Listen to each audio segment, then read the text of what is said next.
So welcome to S P S D point. स्वागत है आपका हमारे इस YouTube channel S P S D point में। मैं हूं सोनू और आप सभी दोस्तों का हार्दिक स्वागत करता हूं आपके अपने YouTube channel S P S D point पर। दोस्तों, आज की ये क्लास आप सबके लिए काफ़ी इंपॉर्टेंट होने वाली है। जैसा कि आप लोगों ने थंबनेल में देखा ही होगा कि आज का जो आपका टॉपिक है वो है मॉडल सॉल्व पेपर को लेकर के, जिसमें हम आज डिस्कस करेंगे very short answer type question.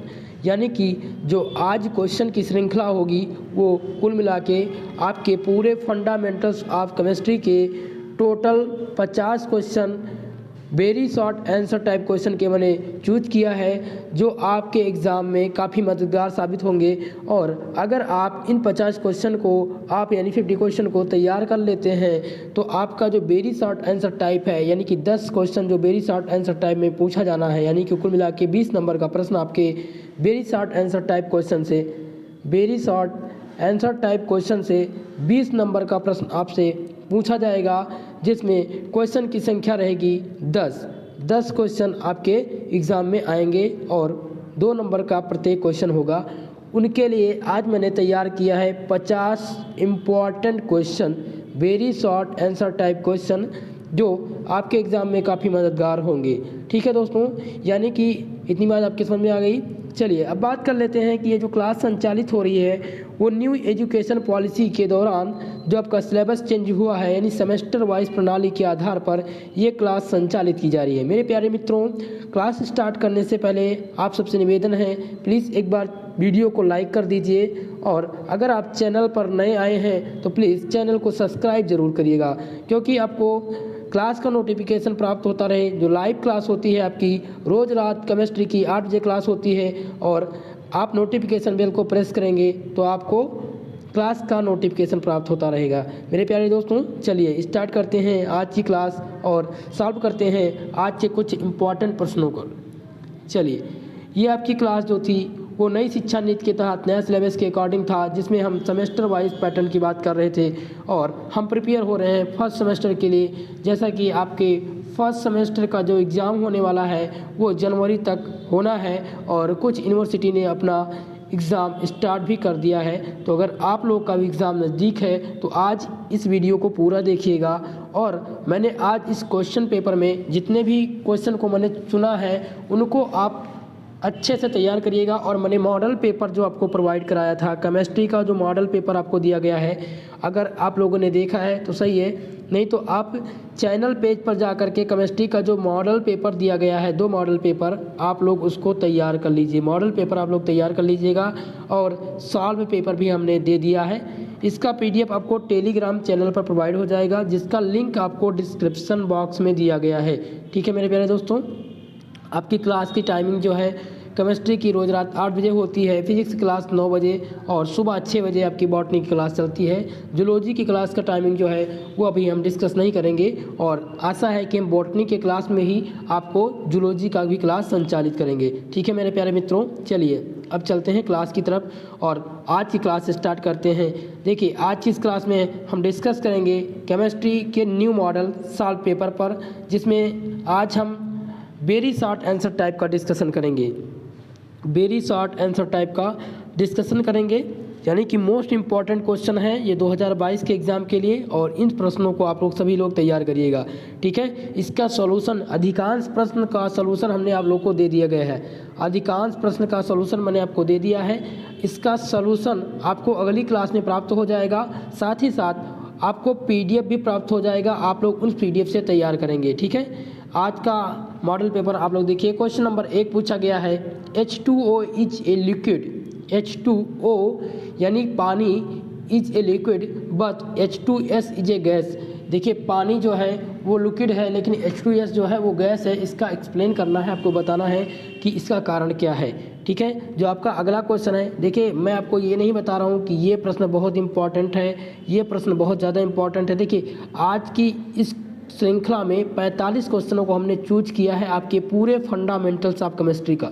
ठीक है, तो इसमें आपके ऑर्गेनिक और फिजिकल तीनों का समावेशन है और आपके कुल मिलाकर के 8 चैप्टर जो हैं उनके वेरी शॉर्ट आंसर टाइप हमने चुना है जो आपके एग्ज़ाम में पूछा जाएगा, ठीक है, जो काफ़ी इंपॉर्टेंट है वो मैं आपको बताता रहूँगा।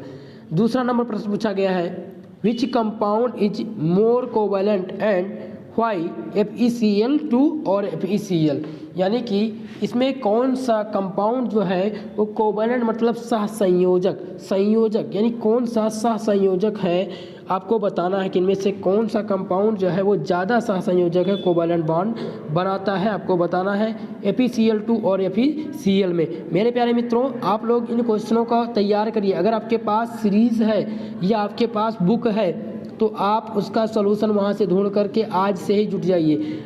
कल की क्लास में तो मैं आपको इसका सलूशन दूंगा ही दूंगा, लेकिन आप लोग अपनी तरफ से स्टार्ट हो जाइए क्योंकि आपका एग्ज़ाम जो है वो नज़दीक है।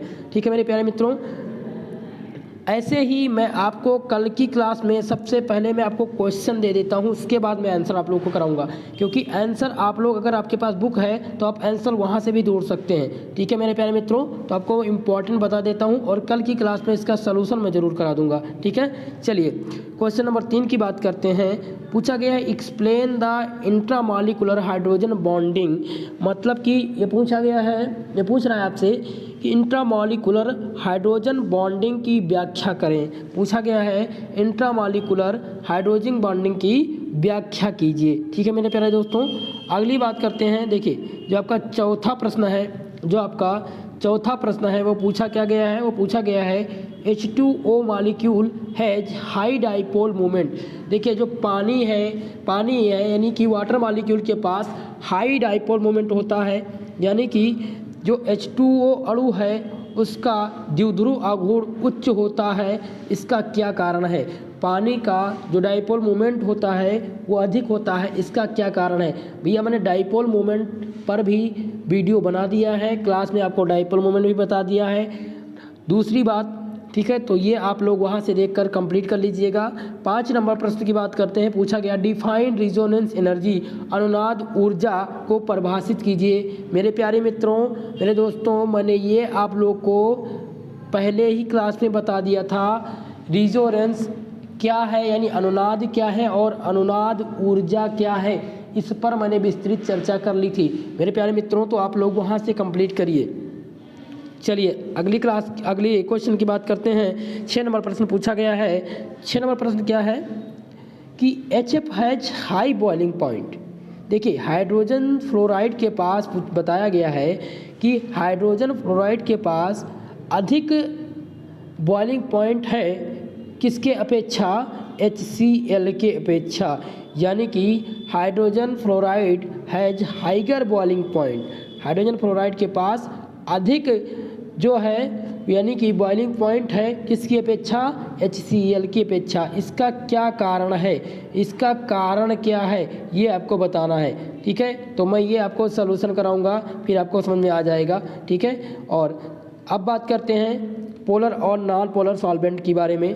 ठीक है, ये भी मैंने आपको बता दिया जब मैं फजन्स रूल आपको बता रहा था, जब मैंने डिस्कस किया था फजन्स रूल्स। ये देखिए फजन्स रूल बहुत ही इंपॉर्टेंट है, फजान का नियम जो है काफ़ी इंपॉर्टेंट है, तो आप लोग भाई वो क्लियर कर लीजिएगा। ठीक है, डाइपोल मोमेंट भी क्लियर कर लीजिएगा। अगर आप डाइपोल मोमेंट, ठीक है, और फजान भाई साहब का जो नियम था अगर ये तैयार कर लेते हैं तो ये मानकर चलिए जो 2 शॉर्ट आंसर टाइप उससे क्लियर हो जाएंगे आपके। पहला तो ये क्वेश्चन नंबर इसी से अभी समझ जाएंगे। पूछा गया है difference between polar and non polar molecule, मतलब कि आपको बताना है कि ध्रुवीय और गैर ध्रुवीय अणु के बीच में अंतर बताना है, कि ध्रुवीय और गैर ध्रुवीय अणु के बीच में अंतर स्पष्ट करना है। तो ध्रुवीय क्या होते हैं, पोलर क्या होते हैं और नॉन पोलर क्या होते हैं, ये मैंने आपको बता दिया था। बात कर लेते हैं चलिए पोलर मॉलिक्यूल की। तो पोलर मॉलिक्यूल में जब आपको जैसे कि एक कंपाउंड मैंने दे दिया हाइड्रोजन फ्लोराइड, इसमें आपसे पूछा जाए कि बताइए ये पोलर है कि नॉन पोलर है, पोलर है कि नॉन पोलर है, तो आप क्या बताएंगे? Hydrogen fluoride. तो कैसे आप बताएंगे? देखिए जब भी आपको साइन अपोजिट लगे, जब भी आपको साइन अपोजिट लगे, यानी देखिए कि यहाँ पर जो फ्लोरीन है, इसकी इलेक्ट्रोनेगेटिविटी अधिक है, इसके पास माइनस चार्ज है और इसके पास प्लस चार्ज है। तो जब भी आपको अपोजिट साइन दिखे तो वहाँ पर क्या होता है, वहाँ पर पोलर मॉलिक्यूल होता है। जहाँ पर अगर हम बात करें H और H की, तो इसमें आपको बताया जाए कि क्या ये पोलर है या नॉन पोलर, तो ये क्या है, ये नॉन पोलर मॉलिक्यूल है। ये क्या है, ये नॉन पोलर मॉलिक्यूल है। ठीक है, तो मेरे प्यारे मित्रों, आपको क्या देखना है, आपको प्लस और माइनस देख करके ही बता देना है कि ये पोलर है या नॉन पोलर है। बात कर लेते हैं HCl की। अब आप लोग बताइए ये पोलर मॉलिक्यूल है कि नॉन पोलर मॉलिक्यूल है। जल्दी से आप लोग कमेंट बॉक्स में कमेंट करके बताइए कि ये पोलर मॉलिक्यूल है या नॉन पोलर मॉलिक्यूल है। जल्दी से बताइए आप सभी लोग का आंसर आना चाहिए, सभी लोग का आंसर आना चाहिए। ठीक है, चलिए तो आपको बता दें जो HCl है, देखिए हाइड्रोजन पर प्लस चार्ज होता है और Cl पर माइनस चार्ज, यानी कि जो क्लोरीन है आपकी, उसकी इलेक्ट्रोनेगेटिविटी जो है वो अधिक है किसकी अपेक्षा, हाइड्रोजन की अपेक्षा। तो जो क्लोरीन के इलेक्ट्रॉन हैं वो हाइड्रोजन की तरफ ज़्यादा आकर्षित करेंगे, क्या करेंगे, ज़्यादा आकर्षित करेंगे। ठीक है, तो इस प्रकार के जो एलिमेंट हैं वो क्या कहलाएंगे, वो कहलाएंगे पोलर मॉलिक्यूल। ठीक है, चलिए अगली बात करते हैं क्वेश्चन नंबर 8 की। मुझे ऐसा है कि पोलर और नॉन पोलर आप लोग समझ गए होंगे, यानी ध्रुवीय और गैर ध्रुवीय के बारे में। क्वेश्चन नंबर 8 की बात करते हैं। पूछा गया है which is more covalent in NaCl and KCl and why. पूछा गया है कि NaCl और KCl में, यानी कि सोडियम क्लोराइड और पोटेशियम क्लोराइड में कौन सा सहसंयोजक है और क्यों है। अगर देखिए दोनों दिया गया है, कौन सा दिया गया है, NaCl दिया गया है पहला और KCl। तो NaCl को कहते हैं सोडियम क्लोराइड और KCl को कहते हैं पोटेशियम क्लोराइड। तो पोटेशियम क्लोराइड और Na मतलब कि सोडियम क्लोराइड में कौन सा सहसंयोजक है, इनमें से आपको बताना है कौन सा कोवैलेंट बॉन्ड बनाता है। क्या बताना है, देखिए NaCl और KCl में आपको बताना है कि इन दोनों में से कौन सा आपको कोवैलेंट बॉन्ड बनाता है। कोवैलेंट बॉन्ड इनमें से कौन बनाता है, तो आप क्या बताएंगे, तो इसमें आपको डिफाइन करना है। अगर वो कोवैलेंट बॉन्ड बनता है तो क्यों बनता है। अब देखिए बात कर लीजिए, जैसे NaCl की बात मैं कर लूँ तो अब इसी पे आप बता दीजिए कि इसमें कौन सा सहसंयोजक कोवैलेंट बॉन्ड कौन बनाएगा। तो कोवैलेंट बॉन्ड तो Na के पास क्या है, प्लस चार्ज, और Cl के पास क्या है, माइनस चार्ज। सोडियम और क्लोरीन, अब बताइए इसमें पोलर मॉलिक्यूल है या नॉन पोलर मॉलिक्यूल है। जब ये पोलर मॉलिक्यूल है, अगर ये पोलर मॉलिक्यूल है तो इसमें कोवैलेंट बॉन्ड की बनने की संभावना बन रही है कि नहीं बन रही है, बन रही है ना, क्योंकि इसके पास जो क्लोरीन की इलेक्ट्रोनेगेटिविटी अधिक है, सोडियम की क्या है, कम है। ठीक है, तो इसलिए यहाँ पर क्या होगा, यहाँ पर सहसंयोजक बंध बनेगा। ठीक है, तो आप इसे लिख सकते हैं। आप आंसर राइटिंग में क्या लिखेंगे, आप लिखेंगे कि NaCl एंड KCl हेडिंग डालेंगे और लिखेंगे the more electronegativity of Cl then Na यानी sodium, then the structure of NaCl are more covalent bond through the its sodium chloride. ठीक है, तो इतनी बात आपके समझ में आ गई। चलिए मैं आपको अभी हिंदी में, आप लोग कह रहे हैं कि सर हिंदी में ही समझाइए। मेरे प्यारे मित्रों, एक बात आप बताइए कि जब आपको आंसर राइटिंग इंग्लिश में करनी है तो आपको हिंदी में कितना बताया जाए। और हिंदी में मैं पूरा प्रयास करता हूं कि हिंदी में मैं हर एक वर्ड डिफाइन करूं। जैसे कि मैं बताता हूं तो आपको इंग्लिश हिंदी दोनों में बताता हूं। ठीक है, तो सहमत हैं आप लोग ना, अब तो आपके पास दिक्कत नहीं है। चलिए अब बात करते हैं क्वेश्चन नंबर 9 की। क्वेश्चन नंबर 9 पूछा गया है what is meant by polarization. क्या पूछा गया है, what is meant by polarization. Polarization मतलब ध्रुवीकरण का मतलब क्या है। भाई ध्रुवीकरण यानी पोलराइजेशन क्या होता है, इस पर भी मैंने एक विस्तृत क्लास की थी, तो आप लोग वहाँ से ज़रूर देखिए। ठीक है, इसका सलूशन मैं कराऊंगा, वहाँ पर आपको समझ में आ जाएगा। चलिए अब बात करते हैं क्वेश्चन नंबर 10 की। पूछा गया है व्हाट इज लैटिक एनर्जी, जाली ऊर्जा क्या है। पूछा गया है व्हाट इज लैटिस एनर्जी यानी कि जाली ऊर्जा क्या है। ये मोस्ट इम्पॉर्टेंट प्रश्न है, ये very most important question number 10 को VVIP प्रश्न है, ये आपसे पूछा जाएगा आपके एग्जाम में। ठीक है मेरे प्यारे दोस्तों, तो इसको क्लियर कर लीजिएगा। जल्दी से आप लोग एक बार चैनल को सब्सक्राइब कर लीजिए मेरे प्यारे मित्रों। अगर आप लोग चैनल को सब्सक्राइब नहीं किए हैं तो प्लीज़ चैनल को जरूर सब्सक्राइब करिएगा, बेल आइकन को प्रेस करिएगा ताकि क्लास का नोटिफिकेशन आप तक प्राप्त होता रहे, और एक बार वीडियो को लाइक ज़रूर करिएगा। ठीक है, चलिए अब बात करते हैं क्वेश्चन नंबर 10 की। पूछा गया है what is meant bye atomic orbital. Atomic orbital क्या है यानी कि परमाणु कक्षक का अर्थ क्या होता है। पूछा गया है परमाणु कक्षक यानी कि ऑर्बिटल क्या होते हैं।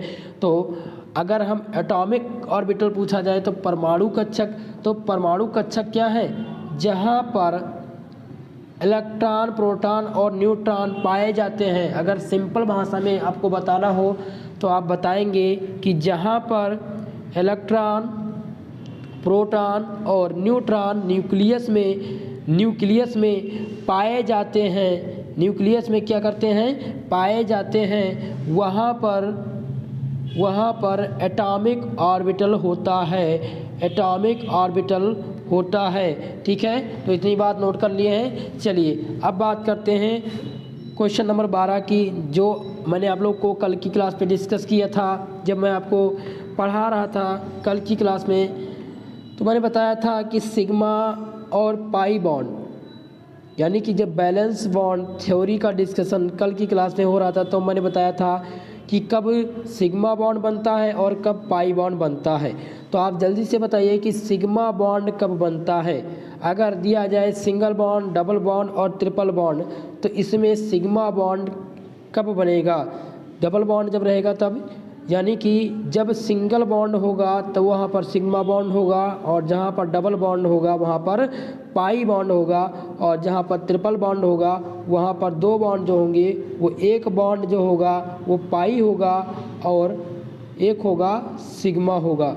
ठीक है, तो इतनी बात समझ में आ गया, इतनी बात आपके समझ में आ गई, सिग्मा और पाई बॉन्ड। ठीक है, चलिए अब बात करते हैं 13 नंबर प्रश्न का। अगर कल की क्लास आपने डिस्कस किया था तो सिग्मा और पाई बॉन्ड कैसे बनता है, बैलेंस बॉन्ड थ्योरी किस प्रकार से अप्लाई होती है, सारी चीज़ें मैंने डिस्कस कर दी थी। ठीक है, अगर आपने नहीं देखा है तो प्लेलिस्ट में जा करके सारी प्रीवियस वीडियो को आप देख लीजिएगा, सारी क्लासेस को आप देख लीजिए, आपके समझ में आ जाएगा। ठीक है मेरे प्यारे दोस्तों, 13 नंबर प्रश्न की बात करते हैं। पूछा गया what is the bends rule, bend का नियम क्या है। बेंड का नियम आपसे पूछा गया है, ये बहुत महत्वपूर्ण है, ये बहुत ही इम्पॉर्टेंट है बेंड का नियम। ठीक है, तो आप लोग तैयार कर लीजिएगा, ये मोस्ट इम्पॉर्टेंट है। मैंने आपको मॉडल पेपर में भी दे दिया है। देखिए केमिस्ट्री का लास्ट मॉडल पेपर मैं जल्दी ही प्रोवाइड कराऊंगा, लेकिन आपको short answer type, very short answer और लॉन्ग आंसर टाइप क्वेश्चन का सलूशन देने के बाद में मैं लास्ट मॉडल पेपर आपको दे दूंगा, और वही मॉडल पेपर आपके लिए काफ़ी इंपॉर्टेंट रहेगा। ठीक है, चलिए 14 नंबर प्रश्न की बात करते हैं। पूछा गया है डिफाइन ऑर्बिटल, कक्षक पूछा गया है, कक्षक क्या होता है।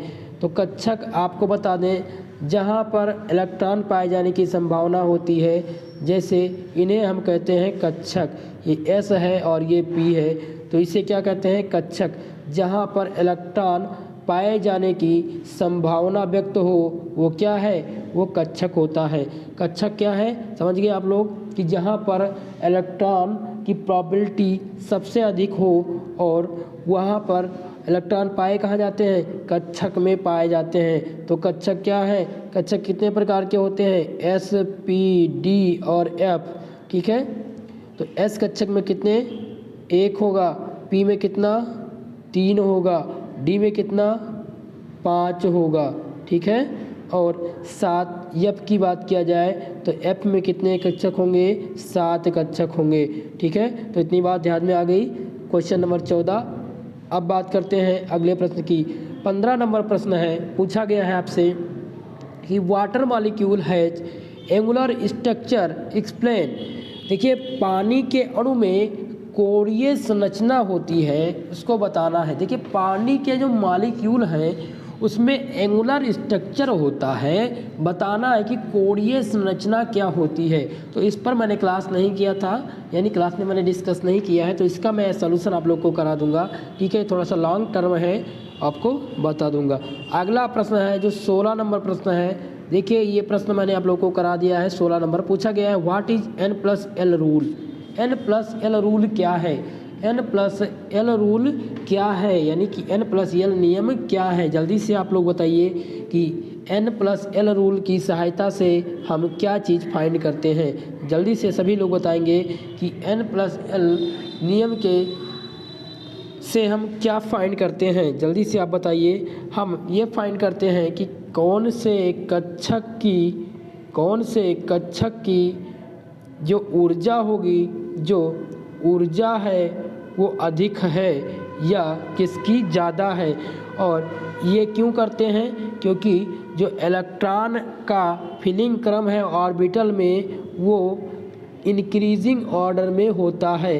किसमें? इंक्रीजिंग ऑर्डर में होता है, इंक्रीजिंग ऑर्डर में होता है। इसीलिए जब आपका n+l रूल की सहायता से हम फाइंड करते हैं क्या, जैसे हम बात करें, आपको दे दिया जाए 1s और 2s 3p, तो आप कैसे फाइंड करेंगे?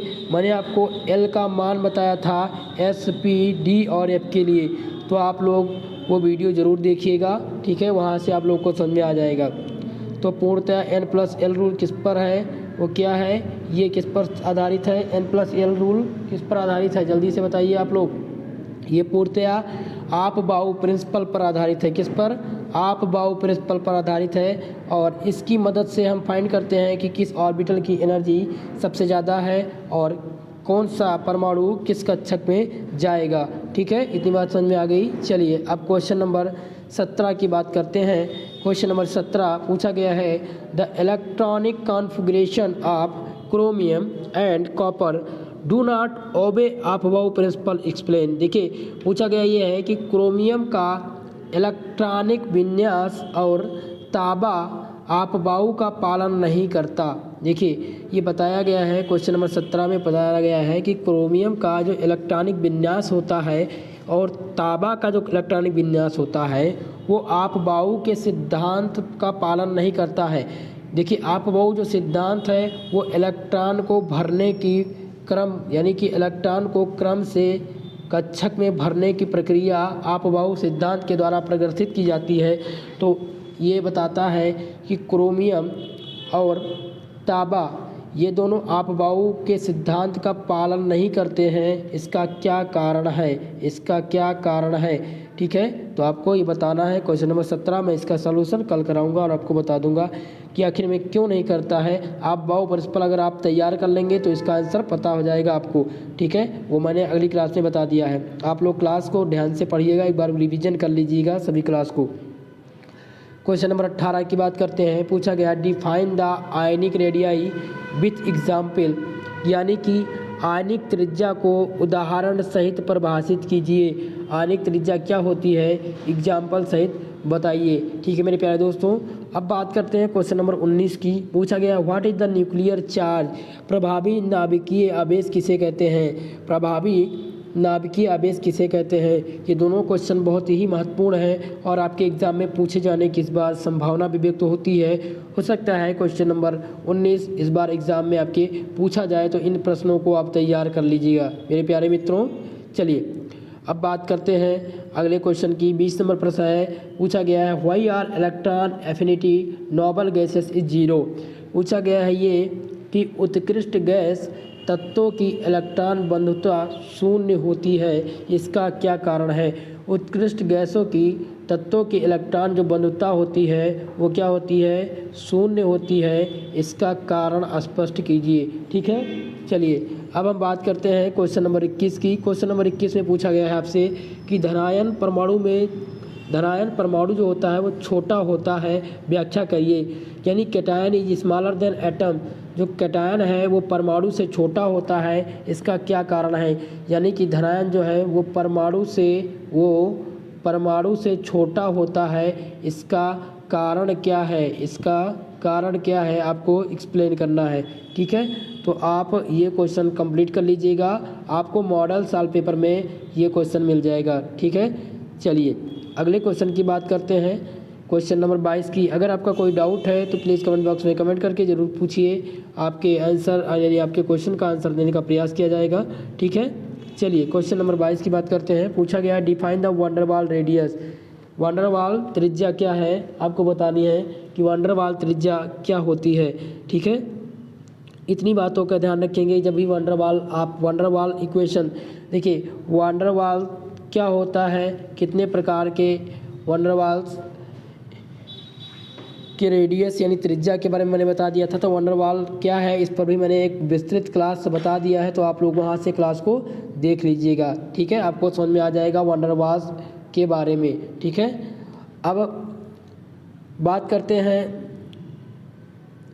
23 नंबर प्रश्न की, जिसमें पूछा गया है electron affinity of fluorine is lower than chlorine explain.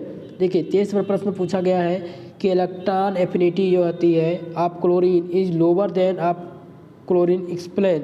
देखिए पूछा गया है कि फ्लोरीन की इलेक्ट्रॉन बंधुता जो क्लोरीन से कम होती है, इसका क्या कारण है। इसका क्या कारण है कि फ्लोरीन की जो इलेक्ट्रॉन बंधुता होती है वो क्लोरीन से कम होती है। मेरे प्यारे मित्रों, इलेक्ट्रॉन एफिनिटी क्या है इस पर भी मैंने एक विस्तृत क्लास बनाई है, तो आप लोग क्लास को ज़रूर देखिए। ठीक है, ये सारे प्रश्न आपको वहीं से मिल जाएंगे। क्वेश्चन नंबर 24 की बात करते हैं, तो क्वेश्चन नंबर 24 आपसे पूछता है कि what is the bond length, बंध दूरी क्या है। मेरे प्यारे दोस्तों, बंध दूरी के बारे में आपको बताना है। ठीक है, ये काफ़ी इम्पॉर्टेंट है। बंध एनर्जी भी पूछी जाती थी, यानी कि बॉन्ड एनर्जी भी आपसे पूछी जा सकती है, तो ये मैंने मॉडल पेपर में आपको दे दिया था। अब बात कर लेते हैं अगले प्रश्न की कि अगला प्रश्न क्या इम्पॉर्टेंट हो जाता है आपके आने वाले एग्ज़ाम में। 26 नंबर प्रश्न पूछा गया है कि give the application of electromagnetic effect. मेरे प्यारे मित्रों, ये क्वेश्चन नंबर 26 से बहुत ही महत्वपूर्ण प्रश्न है और आपके एग्जाम में पूछा जाएगा। यानी कि आज की इस क्लास में केवल हम very short answer type question discuss कर रहे हैं, जो आपके सेक्शन ए में पूछा जाना है, जो आपके सेक्शन ए में पूछा जाना है। ठीक है, बताना है कि आपको इलेक्ट्रोमैग्नेटिक प्रभाव के उपयोग को बताना है, इलेक्ट्रोमैग्नेटिक प्रभाव के उपयोग के बारे में आपको बताना है। जब भी आपसे एप्लीकेशन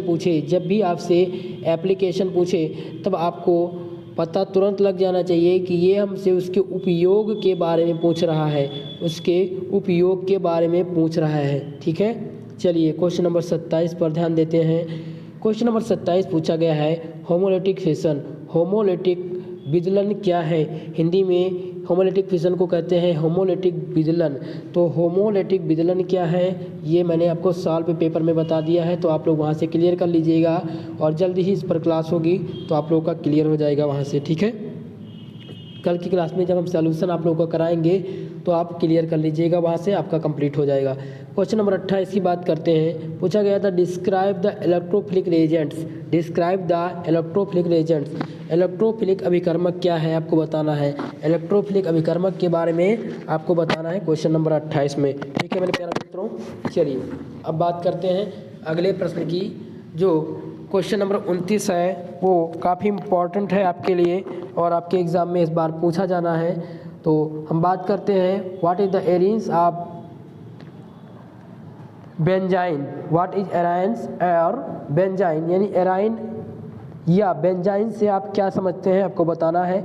ये आपके ऑर्गेनिक केमिस्ट्री का टॉपिक है और पूछा गया आपसे कि एराइन और बेंजाइन से आप क्या समझते हैं। ठीक है, तो आपको बताना है कि एराइन क्या होता है और बेंजाइन क्या होता है। अब बात कर लेते हैं क्वेश्चन नंबर 30 की, जिसमें पूछा गया है कि नाइट्रीन पर संक्षिप्त टिप्पणी लिखिए। Right a short note on नाइट्रीन। नाइट्रीन क्या है जिस पर आपको संक्षिप्त टिप्पणी लिखना है। ठीक है, तो क्वेश्चन नंबर 30 ये काफ़ी इम्पोर्टेंट है। अगला जो प्रश्न है वो आपके 31 नंबर प्रश्न जो आपसे है वो पूछा गया है व्हाट इज द आइसोमेरिज्म, यानी कि समावतया क्या है। क्वेश्चन नंबर 31 एक नंबर यानी कि सेक्शन ए की बात किया जाए तो ये सेक्शन ए में पूछा जाएगा। ठीक है, 31 नंबर प्रश्न पूछा जाएगा आपसे कि व्हाट इज आइसोमेरिज्म यानी समवर्तता क्या है, आपको बताना है। क्वेश्चन नंबर 32 की बात की जाए तो ये पूछा गया है एक्सप्लेन द ऑप्टिकल आइसोमेरिज्म। क्या?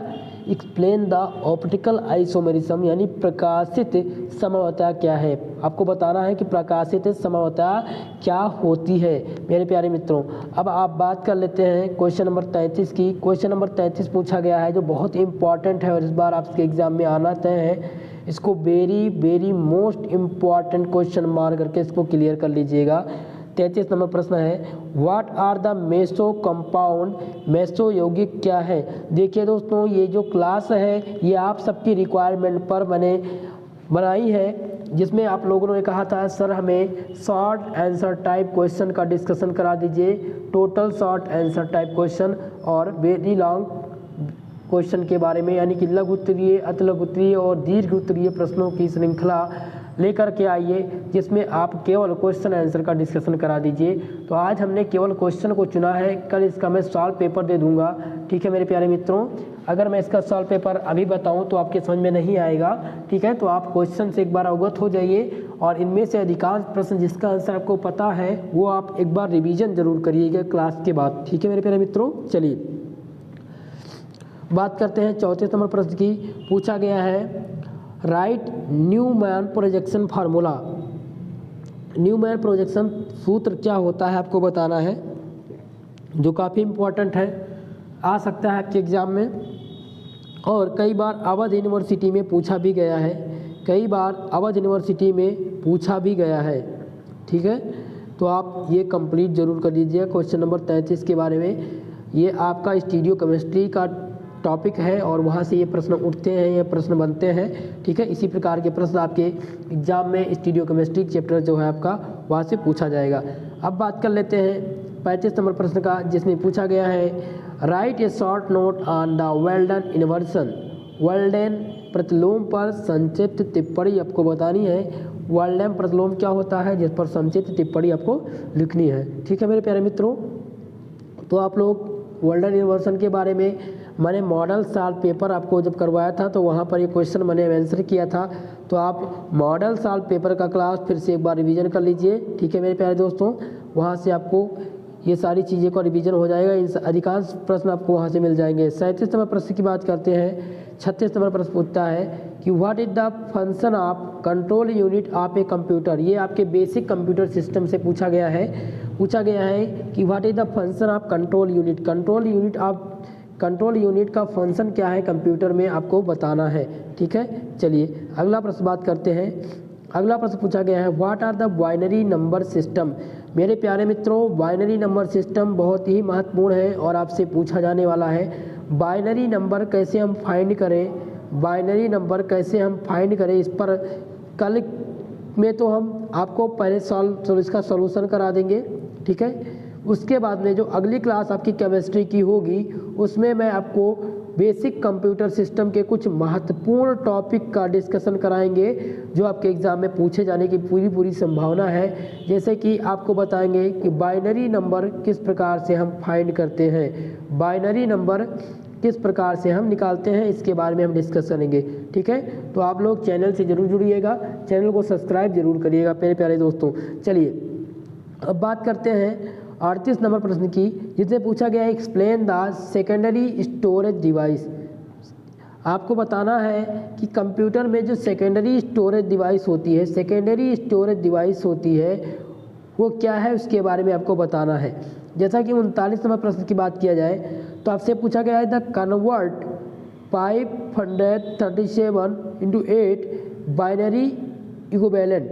आपको इतने बाइनरी नंबर फाइंड करना है। ठीक है, तो बाइनरी नंबर कैसे फाइंड करते हैं कल की क्लास में हम आपको बता देंगे इसके सॉल्यूशन के बाद। ठीक है, यानी कि इसका सॉल्व पेपर मैं आप लोग को दे दूंगा, उसके बाद में आपको बाइनरी नंबर कैसे फाइंड करते हैं वो मैं आपको बताऊंगा। क्वेश्चन नंबर 40 की बात करते हैं। पूछा गया what is the DOS and window. DOS and window क्या है, आपको बताना है कि डॉस और विंडो क्या होते हैं। तो बेसिक कंप्यूटर सिस्टम से मैंने अभी आपको कुछ नहीं बताया है। ठीक है, तो वो मैं आपको कंप्लीट करा दूंगा अब बात करते हैं 41 नंबर प्रश्न की। 41 नंबर प्रश्न क्या पूछा गया है? पूछा गया है what is the internet application. ये भी आने की संभावना है, इसको आप तैयार कर लीजिएगा। और आज के युग में इंटरनेट जैसे दुनिया से तो सब लोग जुड़े हैं, इंटरनेट से सभी लोग जुड़े हुए हैं, तो इंटरनेट क्या है वो तो आप जानते ही हैं। ठीक है, तो ये आपके टॉपिक का प्रश्न था, वो मैंने आपको डिस्कस कर दिया। ठीक है, अब बात करते हैं 42 नंबर प्रश्न की, जो आपके फिजिकल केमिस्ट्री से पूछा गया है, यानी कि मैथमेटिकल कॉन्सेप्ट ऑफ केमिस्ट्री का ये क्वेश्चन है, जिसमें पूछा गया है what is the function of maxima and minima. पूछा गया है what is the function of maxima and minima, यानी कि उपयुक्त फलन का अधिकतम और न्यूनतम मान बताना है। मैक्सिमा और मिनिमा क्या है, इनके बारे में आपको डिस्कस करना है 42 क्वेश्चन में, यानी 42 नंबर प्रश्न में आपसे पूछा गया है कि मैक्सिमा और मिनिमा का टर्म जो है आपको डिफाइन करना है। ये काफ़ी महत्वपूर्ण है, और ये मानकर चलिए कि शॉर्ट आंसर आपके यानी कि अति लघुत्तरीय प्रश्न में भी पूछा जा सकता है, सेक्शन बी में भी आ सकता है आपके, इसलिए आप मैक्सिमा और मिनिमा का टॉपिक जरूर क्लियर करिएगा। चलिए अब 43 नंबर प्रश्न की बात करते हैं। पूछा गया find the value of log 3 128, यानी कि log 3 128 का मान आपको बताना है। log 3 128 का मान आपको बताना है, इसका मान क्या होता है। अब बात करते हैं 44 नंबर प्रश्न की। 44 नंबर प्रश्न पूछा गया है आपसे व्हाट इज़ द प्रोबेबिलिटी। क्या पूछा गया है? व्हाट इज़ द प्रोबेबिलिटी, यानी कि प्रायिकता क्या होती है, आपको बताना है कि प्रायिकता क्या है। अगला जो प्रश्न बन सकता है वो बन सकता है what is the range of probability, प्रायिकता की श्रेणी क्या है।